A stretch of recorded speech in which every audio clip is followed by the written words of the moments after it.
years, I can preach this one, with good things, so that your youth is renewed like the eagle. Look at your neighbor, say, neighbor, I don't know about you, but I'm too blessed to not be thankful. You may be seated. I want to talk about too blessed to not be thankful. And the church said, sometimes we're waiting on God to give us something new. And then sometimes when God is waiting on us to notice when he already gave us a blessing.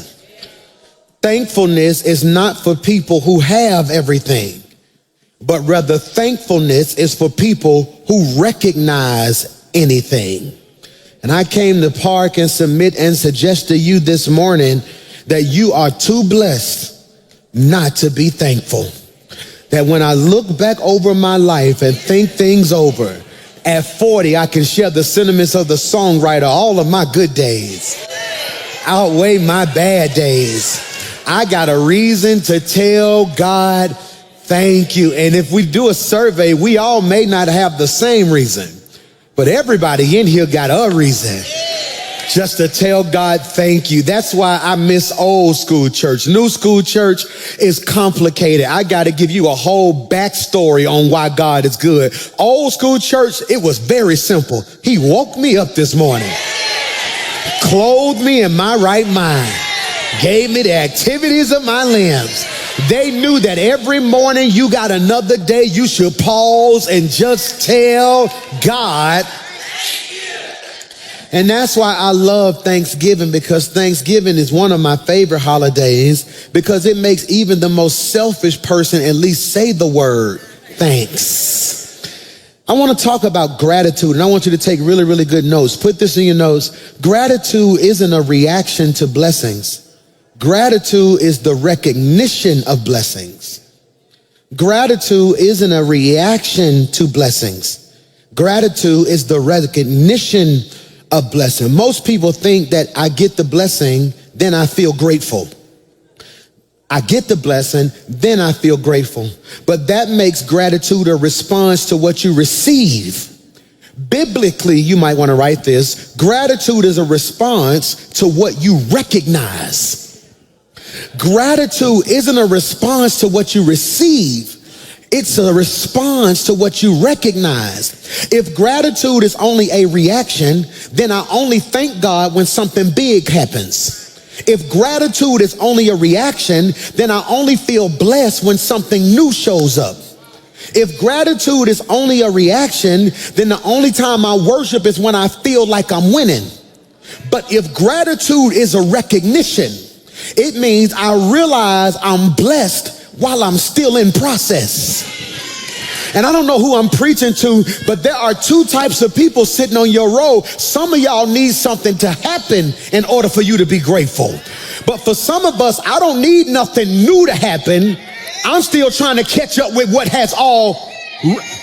I wish I had 3 praisers at the first service who can just think back on how good God's been to you and say, here it is. If he don't do nothing else, he has already done enough. That's why I like this service a little bit more than all the other services, because at the other services, we have to pump them and pry them, and it's almost like a pep rally. Lift your hands, clap your hands, tell God thank you. But when you get up at 8 in the morning, you brought everything, but one thing you didn't leave at home is your praise.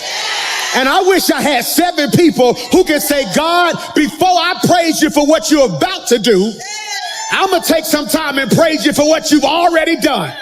He's already made a way out of no way, already blessed me, already covered my family, already held me together. You ought to just touch 5 people and shout, I got a reason.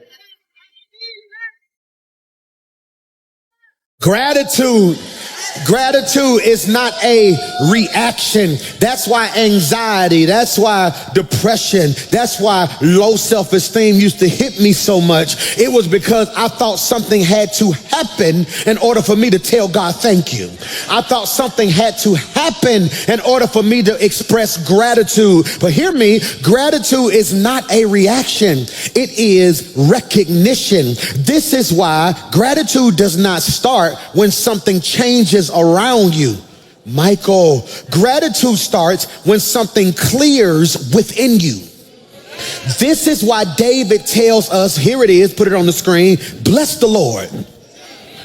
Oh, my soul. I could really preach that right there. Bless the Lord, Michael. Oh, my soul. But here's the part that we skip over, and forget not.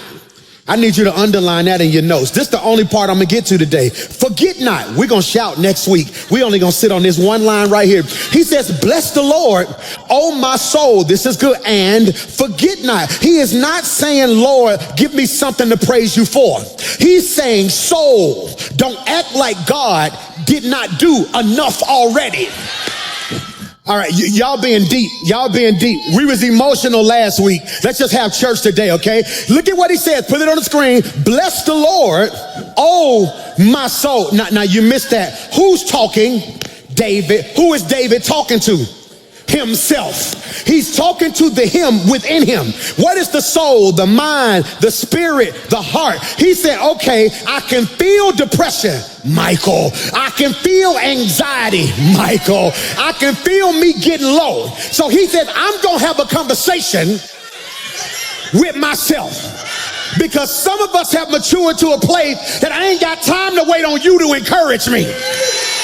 David is also the one who said, if you don't do it, I've learned how to encourage. So he says, bless the Lord, Michael. Oh, my soul. I ain't preaching to everybody. I'm only preaching to 3 of y'all, and I come to make an announcement that my frustration with the church is that y'all act like God ain't been good. I'm going to preach to 3 of y'all. David is telling his soul, don't act like God ain't been good to you. And 5 of y'all sitting in here, I can feel you on the verge of a pity party. It's Thanksgiving, you single, you trying to figure out where you gonna eat. It's getting cold, you ready to cuddle. It's Christmas, you trying to figure out how you gonna pay for stuff. Now at the end of the year, you sitting there like, this ain't been the year that I thought I was gonna have. And it seemed like it's all, shut up. Don't act like God ain't kept you all this time. And I know you got 3 degrees and you want to take notes. I took notes last Sunday. Every now and again, I got to command my spirit to bless the Lord. I wish I had 500 people who would just give God an already praise. I'm praising him because he's already good. I'm praising him because he's already kind. I'm praising him because he already opened doors. I'm praising him because he's already kept my mind. Don't act like God ain't.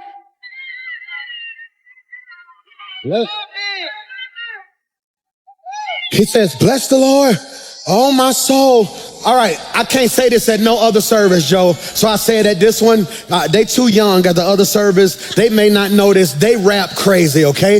The new school rap, I like the way it feel. I just don't know what they say. It's just too fast. But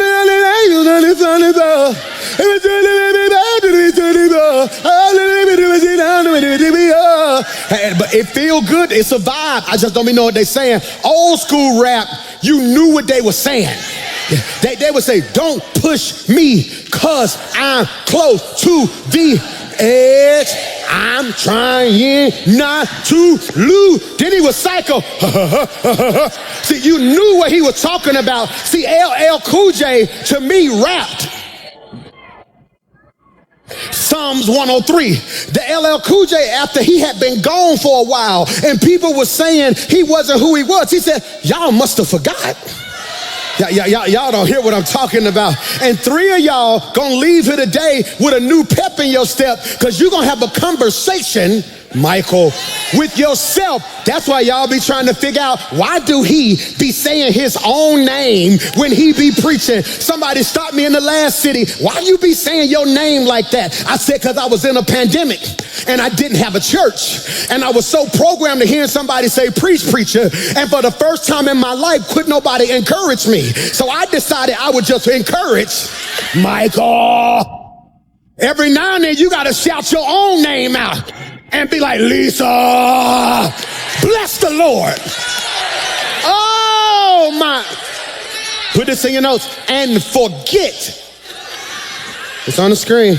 It's on the screen. And forget not. If gratitude is recognition, can you put this in your notes? The enemy's job is simple. If I cannot stop God from blessing them, I will blind them so they never see it. It's very simple. If gratitude is recognition, it's not reaction. That's what I'm trying to get you to realize. If you waiting to give God gratitude, then you're going to be waiting a long time. Gratitude is not reaction, it is recognition. In other words, what I'm telling you, baby girl, is it's some good stuff around you. You just can't see it. If I cannot stop God from blessing them, I will blind them so they never see it. The enemy can't stop God from blessing you. What does he do, Pastor Mike? It's on the screen. So he attacks your memory, your focus, and your perspective to keep you from seeing, Michael, what God already did.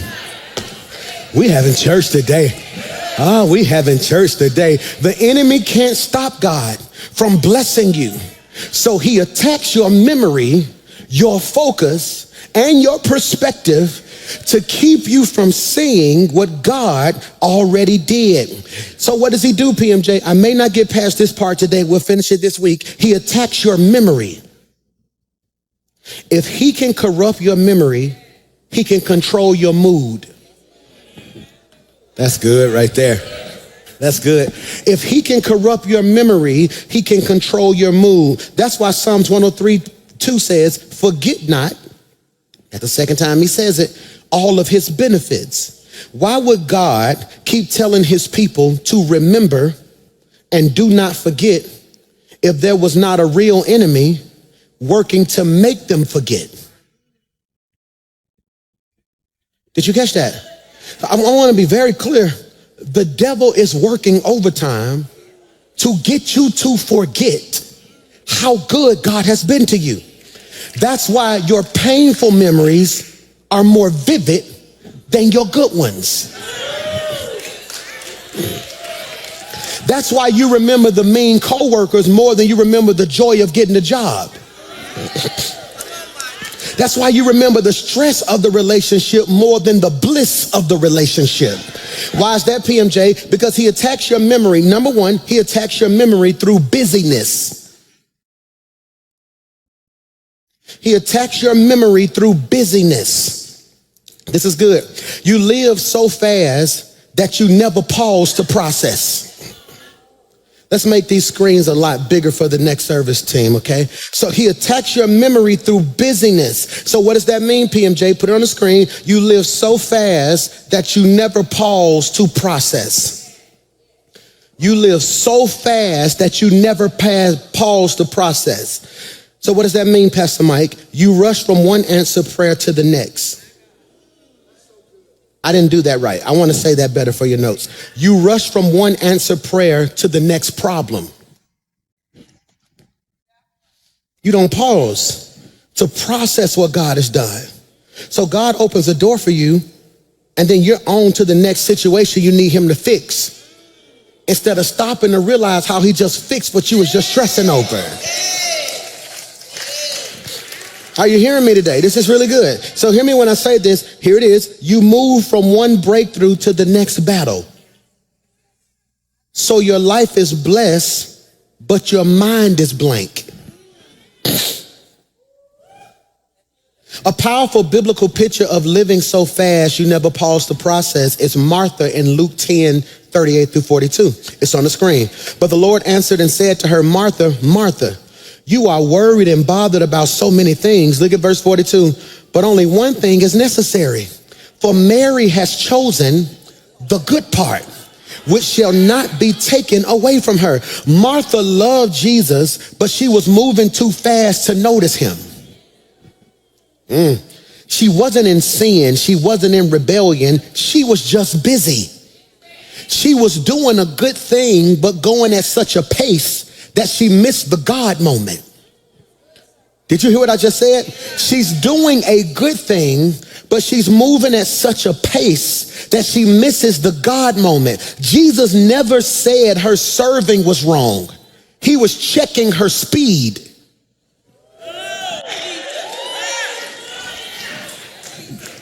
Jesus never said her serving was wrong. He was checking her speed. I'm gonna say this, and three of y'all gonna receive it if you hear me in the spirit. Your problem ain't what you doing, it's how fast you moving.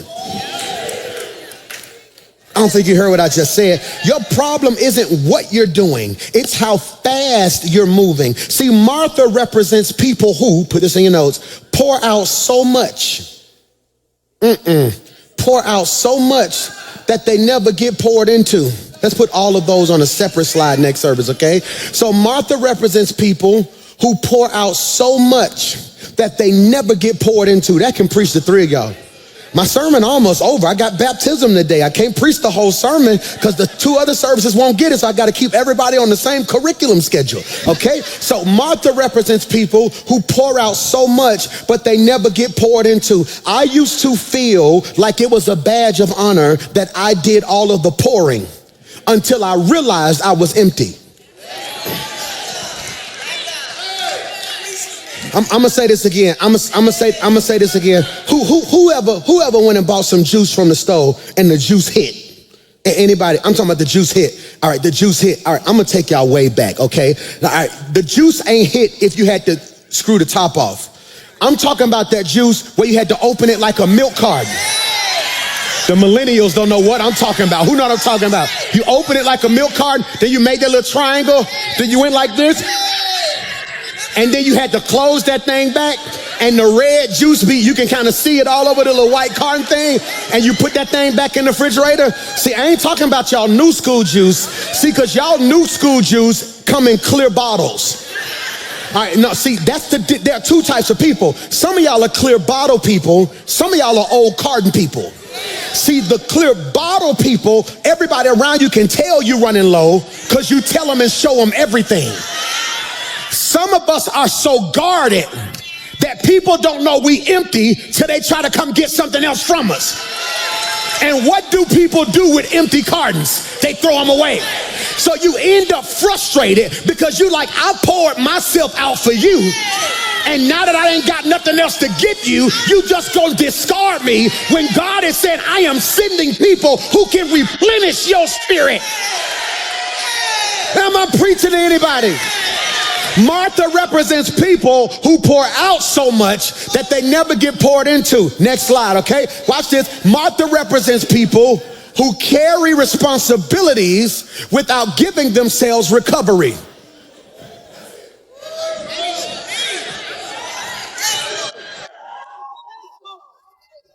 Martha represents people, thank y'all so much, who carry responsibilities without giving themselves recovery. I'm gonna say this. I wish I had time to unpack all this, okay? I am so proud of you for how much you carry. But the question now has to be asked, when are you gonna recover?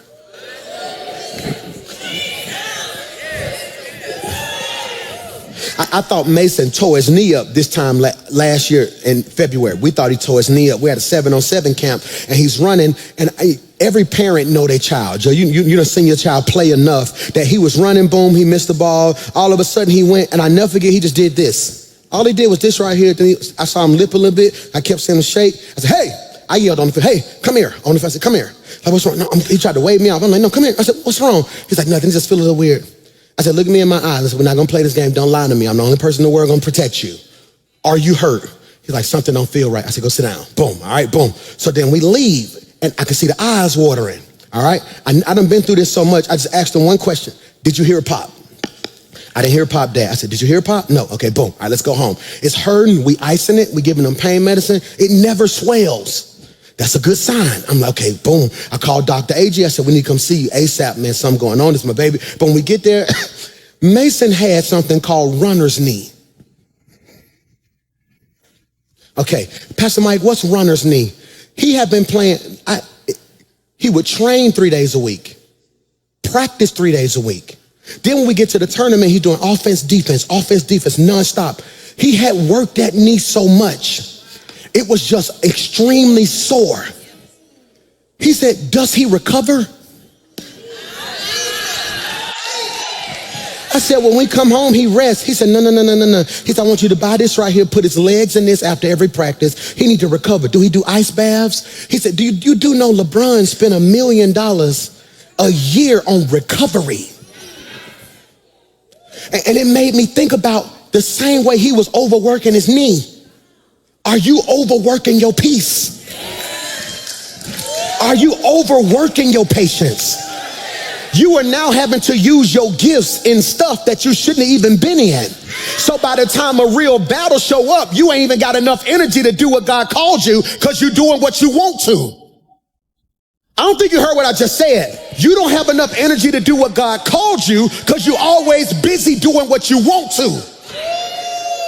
Y'all didn't hear what I said?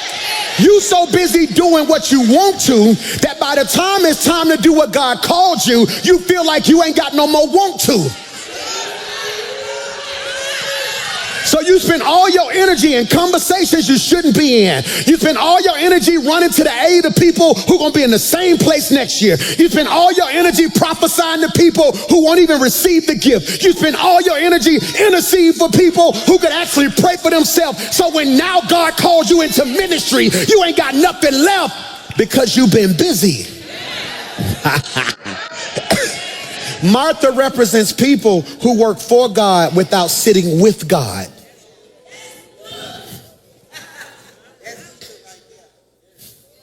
Martha represents people who stay busy, listen to me, so they don't have to feel what's going on the inside. Sometimes staying in motion becomes a coping mechanism. This is good. This is really good.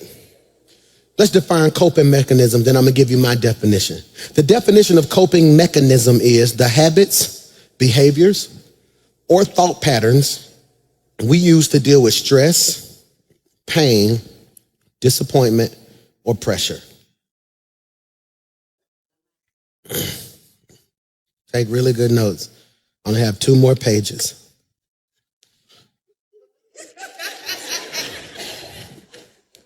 See, I can't preach the whole sermon to y'all, then 11:30 be like, he ain't preach that day, you gotta do baptism. So everybody gotta get a half a sermon today. No, but this is really good. What's a coping mechanism? Look at this. It is the habits, behaviors, or thought patterns we use to deal with stress, pain, disappointment, pressure. And it's not always toxic. Sometimes they're healthy, sometimes they're harmful. Pastor Mike, what's a coping mechanism you have in your life, honestly, when stuff gets stressful? I play PlayStation. I know that sounds so funny, but every time I've ever needed to hear God, I was playing the game. I cut the volume down. It's like my family even know it. I get on the game and I just play. No music. I don't even hear the sound. I just start playing. And it's almost like clockwork. It's like my brain shut off and I just start hearing stuff. What's another coping mechanism that's not harmful? I like going to water. You know, I go to Gulf Shore somewhere and we just get on that water. We just sit there and I get to thinking. What's another coping mechanism you have that might be harmful? I eat.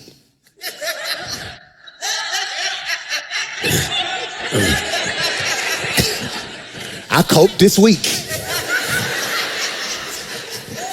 I found a place. I had a lot of stress on me and messed around, and the devil out of nowhere, DoorDash just sent like a thank you. DoorDash ever just pop up on your notifications? It was just like, don't forget 15%. I was like, oh, I clicked it. And it was some type of whiskey burger place. I think that's the name of it, Big Whiskey. And they had like a goddamn chili cheese jalapeno hot dog. Y'all ain't seen that yet? They had like a jalapeno hot dog with a special sauce on it. And I sat there, I was like, you know all the stress I'm under? That must have been God that made me. I ordered 2 of them things with some chili cheese fries. Ask me what I did when they got there. Then I go on TikTok and I see the lady eating the. So I took the chili cheese fries, put that on top of the hot dog. I squished it together. I started coping. Now let me show you what's funny. Yours may be weed.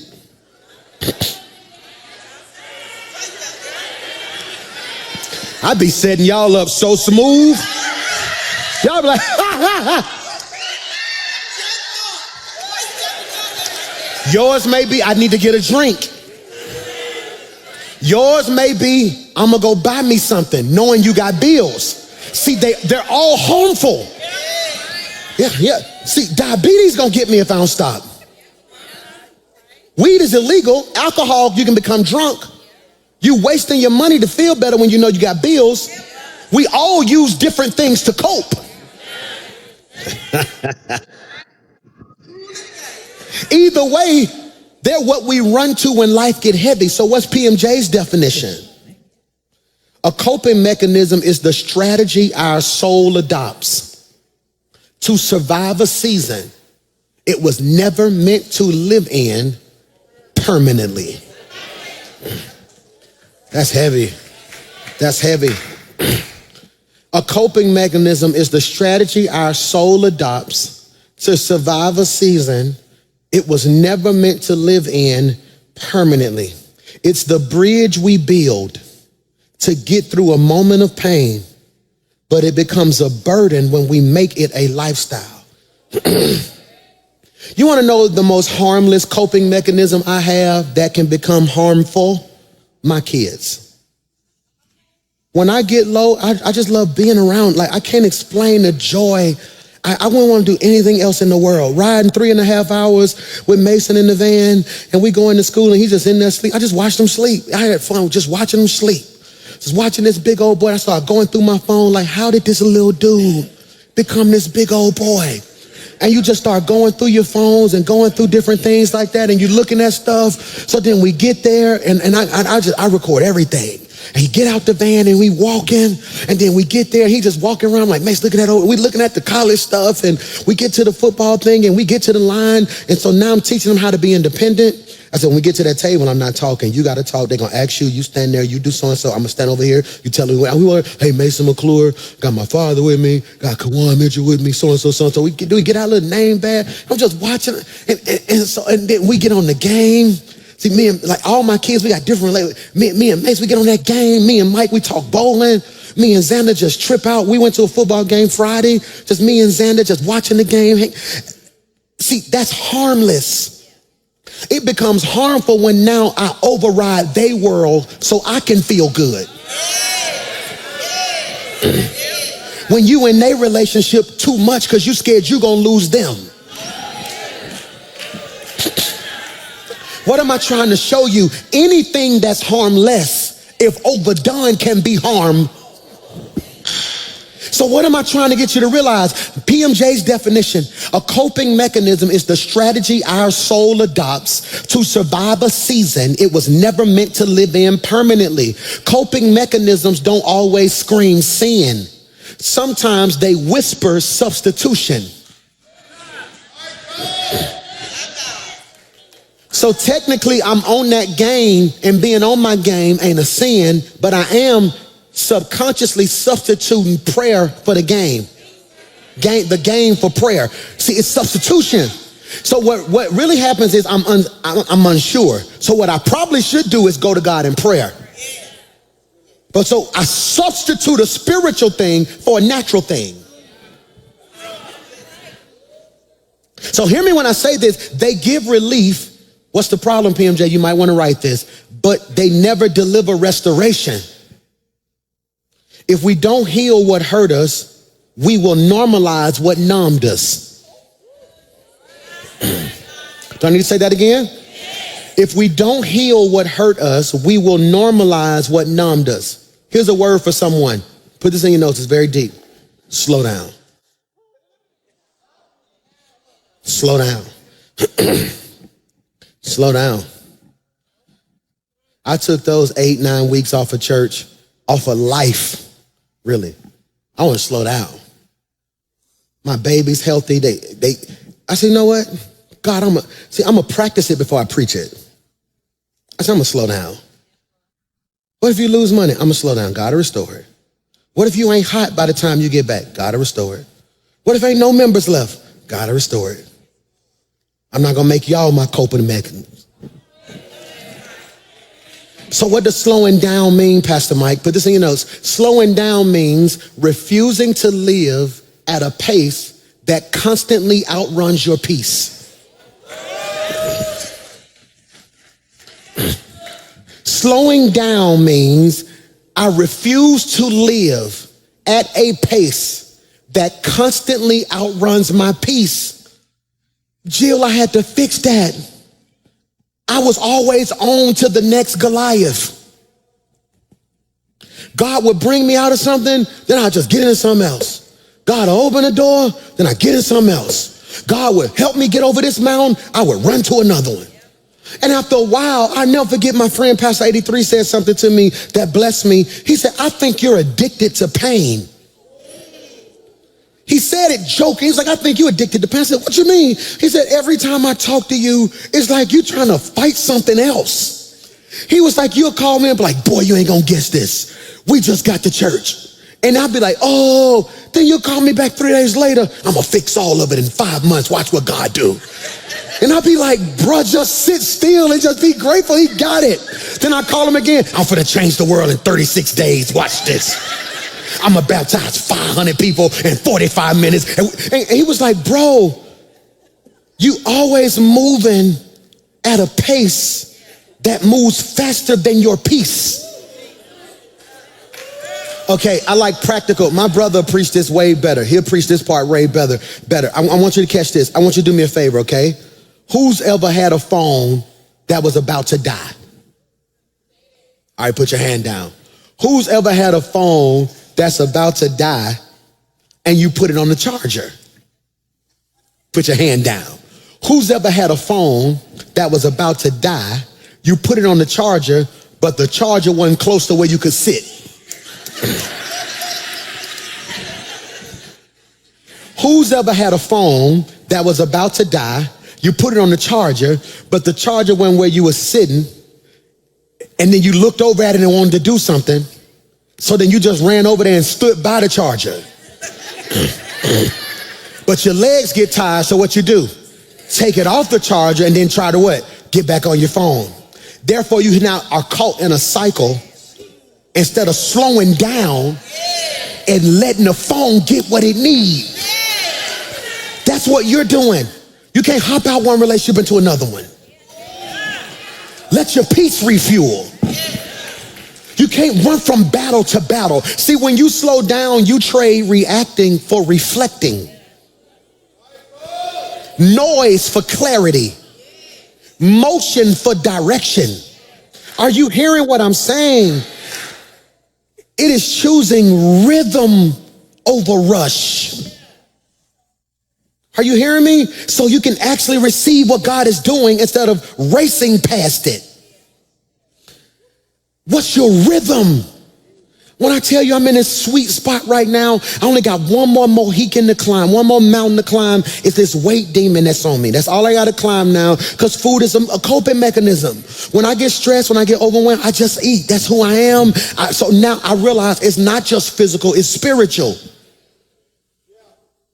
So now I'm dealing with that aspect of my life. Pastor Mike, why you tell us your problem? So you can feel normal. I got a good pace with my church. I got a good pace with my music. Got an incredible pace with the family. I found this sweet balance spot where me and the boys clicking, me and baby girl getting close. She mean. She like her mama, y'all. Y'all pray for she mean. I'm talking about me. I tell her, yes, I'm incredible. I tell her no. She just give me the coldest shoulder. So then I say yes. It's just, I don't know what I'm trying. I'm just catching this rhythm. You got me? I'm in a good rhythm now where on wins, I don't get too high. So on losses, I don't get too low. Are you catching the rhythm? So what I'm realizing is slowing down isn't doing less. I would not slow down because I thought that meant I wouldn't do a lot. Slowing down isn't doing less. It's doing what matters with more intention. Slowing down isn't doing less. It's doing what matters with more intention. So when I tell you to slow down, I'm not telling you to stop doing everything. I'm saying stop doing everything and start doing the right things with intention. Are you catching me? Are you catching me? I had to put somebody good over that school. That school's a distraction for me. That's not a passion of mine. You got me? I feel called to it, but it's not a personal passion. So I had to put good people in place. If not, I would have been trying to be the pastor, the father, the husband, the school teacher. That ain't a passion of mine. Do you feel what I'm saying? So now I had to stop about a year and a half ago and realize, what do I need to do with intention? Are you catching that? I don't need to sit in staff all day talking about what's going to be on the screen and what this going to look like and what the video. No. I need to trust y'all to do that. We're going to lock in on this word. We're going to make the word the best it's ever been. So now instead of picking, I don't know what they singing for real on song lists. I used to sit in every staff meeting, pick every song, pick every transition, who was going to lead it, what they was going to wear. Sundays were that deep to me. Then I hit a sweet spot where I said, no. I'm going to trust y'all to do that part. Because if I lock in on this word, then I can be the best God wants me to be in my area. What I'm telling you is you may offend some people over the next 3 weeks, but you need to stop being everything to everyone and start being the right thing to the right ones. Am I saying anything that can help you? So what does that look like? I got to go. Spiritually slowing down looks like breathing room for God to speak. Spiritually slowing down is just finding room for God to speak. I need to find room. What day is your day where you cut that phone and I need God to speak? Do not disturb. You know what? One thing I'm going to do is on my Tuesdays, my commute to work and from work, no phone, no music. See, don't be deep. Well, I'm going to take me 3 days to, no, you ain't got time to do it. You got kids, you got life, you got bills. Let's not play. Y'all always want to be spiritual when it's, no, don't be, you ain't that spiritual. Let's not play that game. No, so what I'm telling you now is, you know what I'm going to do? I'm going to get up at 5:30 on this day. Instead of starting at 6:30, I'm going to get up an hour early, just walk around the house, play worship music. I'm going to try to find room for God to breathe and speak. Number 2, what is it like? Emotionally slowing down looks like giving yourself space to feel and heal.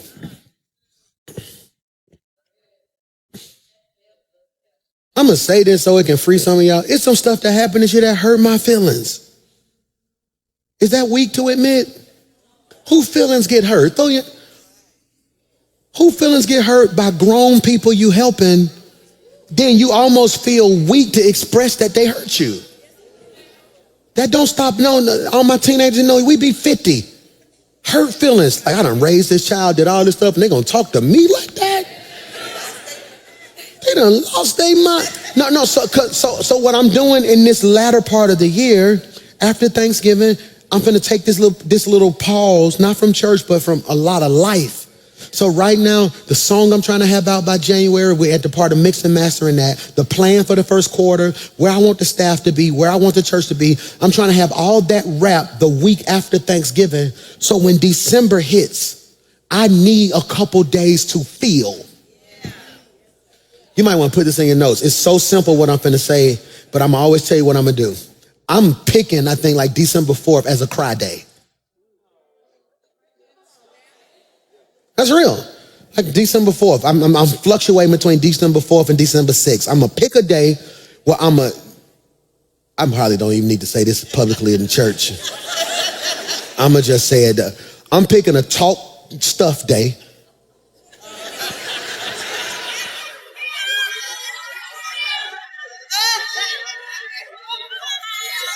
Because you got to feel it. Do y'all want me to be fake or you want me to be real? So I'm picking a day where I'm going to get with the person I trust the most, people I trust the most, and I'm going to let it out. And so-and-so, this so-and-so, so-and-so. Truth is, I almost hauled off. I'm going to talk. Because I need to get it out of my system. I'm being honest with you. That stuff just, it'll sit in you, and you'll look up, and out of nowhere, you'll be popping it. Like, you just, so hear me. So I'm going to have a day where it's going to be a 3-day experience for me. I'm going to talk my stuff one day. I'm going to cry the next day. Then that third day, I'm going to give it to God. How am I going to give it to God, Pastor Mike? I'm going to write my letter. I'm going to write my letter. I'm going to write my letter about how I felt. I'm going to write my letter to who made me feel whatever. I'm going to write my letter to myself. Then I got this little thing I bought from Walmart, this little fire pit that's like $20-something, a little small fire pit. I'm going to put me a little log in it. I'm going to burn that letter because it ain't for them. And that's going to be my way of giving that back to God. You catch me? We should have did an encounter to end the year. That's how we was raised. We were going 3-day retreats, these encounter retreats. So emotionally slowing down looks like giving yourself space to feel and to heal. You can play softly or I keep going. What does it look like practically? Practically slowing down looks like choosing priorities over purpose instead of allowing pressure to choose for you. It looks like slowing down, looks like choosing priorities over purpose instead of allowing pressure to choose for you. If I'm being honest, for some of us, we need to slow down because pressure is making all our picks. We always last minute. We always rushing. It's always a deadline we created. So what happens, Pastor Mike, at the last minute, the pressure makes you pick. No, I can't be with y'all right now. I got to get this done. I got to get. See, when you slow down, you don't lose time. You redeem it. Pastor Mike, how do I redeem time when I slow down? Because when your soul catches up with your schedule, everything gets back in focus. I don't think you realize how heavy of a statement that was I just made. I want your soul to catch up with your schedule. When that happens, everything gonna start working again. Focus, gratitude, creativity, faith, and strength. That's why those weeks I took off of church, to me, that was the first time I ever really told everybody no. Because normally when I take 4 weeks off of church, I'm still doing music and traveling. Or when I stop doing music, I'm going crazy hard with preaching. So everybody had to feel it. Management teams was mad, promoters was mad, concert venues was mad. God bless y'all. I really heard the Lord say, slow down. Slow down. If you really want to know my formula for slowing down, every time God does something that I did not expect or exceeded all my expectations, I stop. If he exceeded my expectations, that means he exceeded my maturity. So going to that award show and winning all 9 of them awards when I didn't think we was going to get nothing really, and then having all that praise and going to this TV show and they telling you the best thing in the world. So then I'm walking through every event and they shaking my hand saying you the next big thing and you the greatest. And so, no, I got to stop. I'm not going back on the road so I can go to every city and they can tell me I'm all, so now it's feeding into my ego. No. You know what I'm going to go home and take out trash. I'm going to get in the carpool line. I'm going to go dark long enough for all that praise to die so I can make sure I keep my heart and my integrity intact. You catch that? Father, I pray Psalms 103 over their life.